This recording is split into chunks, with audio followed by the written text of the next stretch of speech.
আলহামদুলিল্লাহ নাহমাদুহু ওয়া নুসাল্লি আলা রাসূলিহিল কারীম আম্মা বাদ আউযু বিল্লাহি মিনাশ শাইতানির রাজীম বিসমিল্লাহির রহমানির রহিম। প্রিয় দেশবাসী, আসসালামু আলাইকুম ওয়া রাহমাতুল্লাহ। আপনারা অবগত আছেন যে ইসলামী জোট নিয়ে বিভিন্ন আলোচনা সমালোচনা চলতেছে। তো প্রথমে এই ইসলামী অ্যালায়েন্স নিয়ে আসন সমঝোতা নিয়ে চরমনার হুজুর ইসলামী সমমনা 5টি দল নিয়ে সামনে আগাইতেছিল। পাশাপাশি একের পর এক আমাদের 11-12টি এই ইসলামী দলের আসন সমঝোতার ব্যাপারে সকলেই একমত পোষণ করেছিল। সকলেরই মত যে ইসলাম দেশ মানবতা এটা নিয়ে আমাদের সামনে আগাইতে হবে। কোরআন যেহেতু পূর্ণাঙ্গ সংবিধান, এই সংবিধান দিয়া আমাদের শাসন ব্যবস্থা চলবে। তো সেই লক্ষ্যেই সকলের একমত ছিল। সাধারণ মানুষ তাদেরও মনের ভাষণা যে 92% মুসলমানের দেশে কোরআনের আইন কেন সংসদে প্রতিষ্ঠিত হয় না, এর একমাত্র কারণ ওলামায়ে কেরাম একত্রিত হইতে পারে না, যার কারণে সাধারণ মানুষও এই ওলামায়ে কেরামের সাথে একতা ঘোষণা করতে পারে না।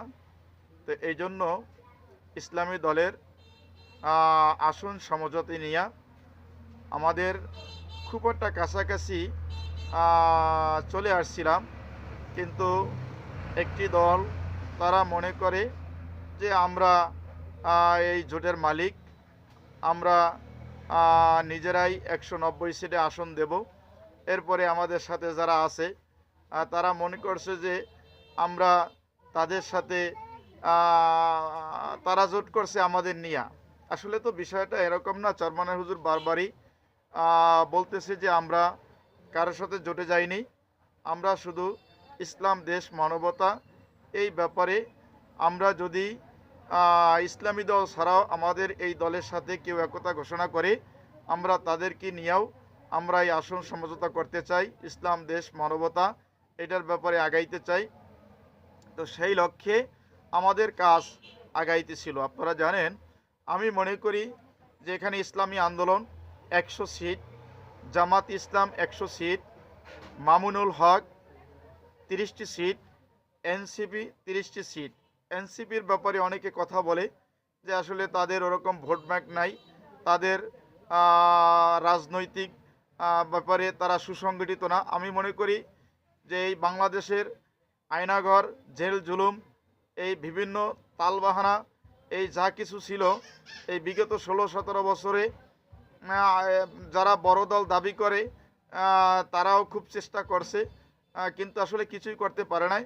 আল্লাহ তাআলা হয়তো এনসিপি তাদের কোঠা আন্দোলন নিয়ে সামনে আগাইতেছিল, আল্লাহ তাদের মাধ্যমে একমাত্র একটি দল ইসলামী আন্দোলন বাংলাদেশ রাজনৈতিকভাবে এই এনসিপির সাথে ছিল। তো তারা জুলাই যোদ্ধা, তারা এই আন্দোলনের সর্বোচ্চ ভূমিকা পালন করছে এবং তাদের সাথে আমাদের পিসা হুজুর নায়েবে আমির যেই ভূমিকা পালন করছে এটা বলা বাহুল্য না যে আসলে এনসিপি অনেক গুরুত্বপূর্ণ, তাদেরকেও 30টি সিট দেওয়া দরকার। তো এভাবে ইসলামী আন্দোলন 100, জামাত ইসলাম 100 এবং মামুনুল হক 30, এনসিপি 30, আরও বাকি 40টি আসন থাকে। এই 40টি আসন আমাদের সাথে আরও যারা এই আসন সমঝোতা আসছে তাদেরকে দেওয়া উচিত। যদি এভাবে হইতো তাইলে 18 কোটি মানুষের মনের চাহিদা পূরণ হইতো, এই দেশে আর জেল জুলুম হইতো না, দেশের টাকা বিদেশে পাচার হইতো না, দেশে সুশাসন প্রতিষ্ঠিত হইতো।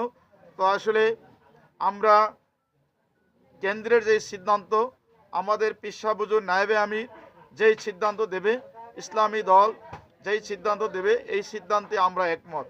তো আমি মনে করি কেউ বড় দল মনে না করে তারা যদি সকলেই মনে করে যে ইসলাম দেশ মানবতা সেটার ব্যাপারে সকলের আগানোর প্রয়োজন, সকলেই এই দেশের স্বাধীনতার ব্যাপারে কাজ করতে হয়, তাইলে এইভাবে যদি আপনারা আগাইতে পারতেন আমার মনে হয় তাইলে ভালো কিছু একটা আশা করা হয়। আর যদি মনে করেন যে না জামাত ইসলাম এখন তারা বড় এক দল দাবি করতেছে, তারা মনে করতেছে যে 190 সিটকে আপনারা 300 সিটে দেন, অসুবিধা কি?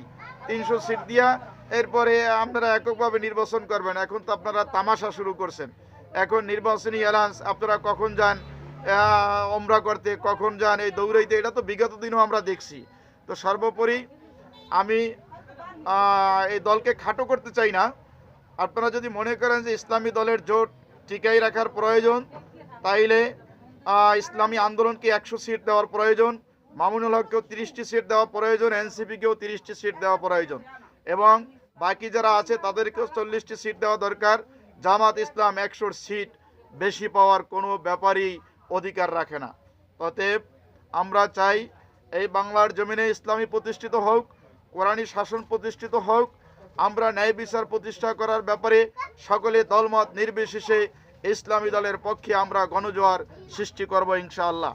তো আমার এই আলোচনা যারা শুনছেন, আমাদের এই আলোচনা সর্বোপরি যারা এই 11টি দল সকলের কাছে যেন পৌঁছে আমার এই কথাটা। আমি তারপরেও আমাদের চরমনায়ের হুজুর, আমাদের পিসা হুজুর, নায়েবে আমির, তারা যে সিদ্ধান্ত দেবে এই সিদ্ধান্তের উপরে আমরা একমত। আমাদের পিসা হুজুর, নায়েবে আমিরের উপরে আমাদের এরকমই আস্থা আছে যে আমাদের পিসা হুজুর, নায়েবে আমির কোনো ভুল সিদ্ধান্ত দেবেন না। আশা রাখি তারা যেই সিদ্ধান্ত দেবেন এই সিদ্ধান্তে আমরা ইনশাআল্লাহ মেনে নেব। এই কথা বলেই আমার কথা শেষ করছি। আমা আলাইনা ইল্লাল বালাদ। আসসালামু আলাইকুম আ রহমতুল্লাহ।